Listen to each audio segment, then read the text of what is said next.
दोस्तों अस्सलाम वालेकुम। आबिद ख़ान आपकी खिदमत में हाजिर है और आज हम मौजूद हैं अजीम मज़ाहिया अदाकार मुनव्वर ज़रीफ़ की कब्र पर। लाहौर में बीबी पाक दामन के साथ मलिका कब्रिस्तान में इनकी कब्र वाक़या है। 1940 में पैदा हुए और 1976 में दिल के दौरे से जो है वो जाँ बाक हो गए। सिर्फ 16 साल का उनका फ़िल्मी कैरियर था, मगर 16 साल के फ़िल्मी कैरियर में वो सारे काम कर गए जो शायद इंसान 16 जन्म में भी ना कर सके। अपने वक्त के बहुत बड़े स्टार थे। 50 साल गुजरने के बावजूद मुनव्वर ज़रीफ़ के मद्दाह मौजूद हैं, चाहे वो 70 साल के बुज़ुर्ग हैं या 15 साल का नौजवान है। आज भी तमाम के तमाम मज़ाहिया अदाकारी में मुनव्वर ज़रीफ़ के मद्दाह हैं।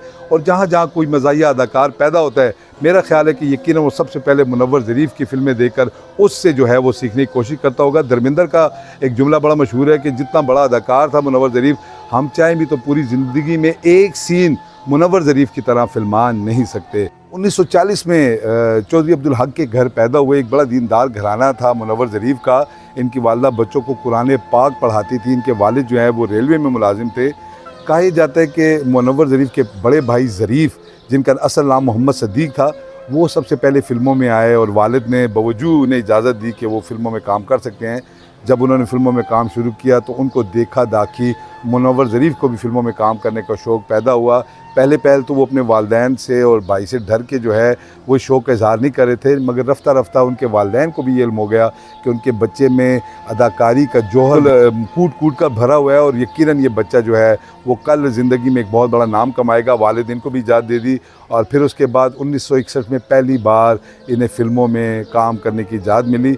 1976 तक 16 साल में उन्होंने इतना काम किया जितना बंदा 16 जन्म में भी नहीं कर सकता। मुनव्वर ज़रीफ़ के ज़िंदगी के हवाले से लोग बड़े दिलचस्प वाक़यात सुनाते हैं। एक वक्त में किसी के घर में अगर बच्चा हो तो ख्वाजा सरा वहाँ मुबारकबाद देने के लिए तो कहा यह जाता है कि मुनव्वर ज़रीफ़ जो है वो बाकायदा तौर पर ख्वाजा सराओं का सा गेटअप बना कर उन लोगों के घरों में चले जाते थे। वो इस आला दर्जे की एक्टिंग और डांस रक्स करते थे कि जो असल ख्वाजा सरा होते थे वो भी हैरान रह जाते थे और अपना मुंह लेकर रह जाते थे। इसी तरह मुख्तलिफ साज़ बड़े अच्छे बजाते थे, उनकी आवाज़ बड़ी अच्छी थी और वो उनकी परफॉर्मेंस यकीनन आज तक उन जैसा ना कोई पैदा हुआ और शायद ही कभी कोई पैदा हो सकेगा। स्क्रीन पर उनकी जोड़ी रंगीला के साथ बहुत मशहूर हुई थी और शायद ये दुनिया में दो ही ऐसे अदाकार गुजरे होंगे जिनके नाम पर फिल्में बनाएगी, एक मुनव्वर ज़रीफ़ मरहूम और एक रंगीला मरहूम। मुनव्वर ज़रीफ़ अपनी शोहरत के उच्च पर थे उस वक्त जब अचानक 1976 में उन्हें हार्ट अटैक हुआ और हार्ट अटैक के बाद जो है वो इस दुनिया से रुखसत हो गए। गो कि 36 साल की कोई उम्र नहीं थी, मगर बहरहाल हर इंसान ने एक दिन जाना है। मुनव्वर ज़रीफ़ की 36 साल की ही ज़िंदगी लिखी थी। मुनव्वर ज़रीफ़ ने अपनी 36 साल की ज़िंदगी में इतना काम कर दिया जो शायद 100 साल की ज़िंदगी में भी कोई दूसरा शख्स नहीं कर सकता। आज भी जब लोग मुनव्वर ज़रीफ़ को याद करते हैं तो उनके दिलों में मिठास और लबों पर मुस्कुराहट फैल जाती है।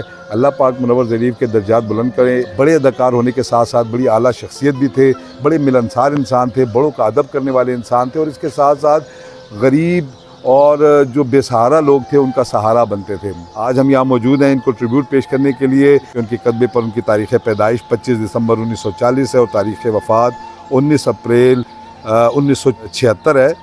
जो शेर लिखा हुआ है यकीनन वो बिल्कुल हस्बे हाल है, क्योंकि इस पर लिखा हुआ कदबे पर कि उम्र भर तेरी मोहब्बत हमारी खिदमत में गुजरी, हम तेरी खिदमत के काबिल जब हुए तुम चल बसे। अल्लाह पाक मुनव्वर ज़रीफ़ समेत हमारे तमाम हीरोज़ और तमाम वो लोग जो यहाँ से इस दुनिया से जा चुके हैं उनकी अल्लाह पाक मफ़रत करे, दर्जात बुलंद करें। आपसे भी एक इस्तदा है कि अपने इस हीरो के लिए दुआ ज़रूर कीजिएगा कि अल्लाह पाक उनकी आखिरत की मंजिलें आसान करें। जल्द एक नए शो के साथ आपकी खिदमत में हाज़िर होंगे, तब तक के लिए इजाज़त दीजिए। अल्लाह हाफ़िज़।